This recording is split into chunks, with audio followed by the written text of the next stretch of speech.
Dr. Stone asks one question. If humanity started from zero, who gets to decide what comes next? Senku said, science for everyone, but 4 villains disagreed with them. One used strength, one used science, and one used a stolen device. And one wasn't even human. Today, we're ranking all 4 from the fake god, to the machine, to the elite, to the king. And only one of them deserves the title Best Villain. At number 4 is Ibara. In the New World arc, episode 14 is when he's introduced, or like when the arc starts where he's the main villain. Ibara's story was simple. He was a man who found the Medusa. He didn't make it, he just stole it. With it, he walked into Treasure Island and lied, I am God, obey me, or I turn you into stone. And it worked. For 100 years he ruled as God. His ideology, he didn't have one. Ask Ibara what the world should look like and he'll say, mine. He only cared about himself, power, control, that's it. He ruled through fear, his soldiers were brainwashed. His people never questioned him because questioning him meant turning into stone. But here's the problem with fear. Take it away and you're nothing. That's exactly what happened in episode 22. Senku steals the Medusa back and suddenly Ibara is just a man. No device, no power, no respect. He gets petrified and that's the last we see of him. No redemption, no speech. So why is he number 4? Because Ibara proves one thing. Fear alone isn't enough to make you a great leader or a great villain. You have to have other qualities too. And also his goals are really selfish. It's pretty boring villain, in my opinion at least. Number 3 is Y-Man, Science Future episode 10. And this is where Dr. Stone stops being about people and starts being about concepts. Y-Man is not a man, it's a swarm, an AI made of drones. It travels from planet to planet and offers eternal life, as long as you let it live inside you. This is important. Y-Man isn't angry, it has no ego, it's just a code. A machine doing what machines do. Leadership, it has none.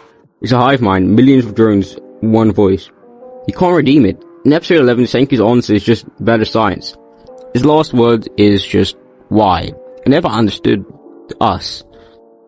So why number 3? Because Y-Man is terrifying. It could have won, but it's empty. Sukuta had a heart, Zeno had a brain, Y-Man had a timer, and timers do make great villains. They make great final bosses though.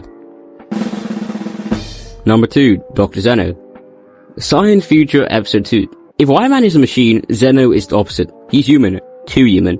Zeno's belief, science, is too dangerous for everyone. In the old world, the government held him back, cut his funding, called him a threat. So in the stone world,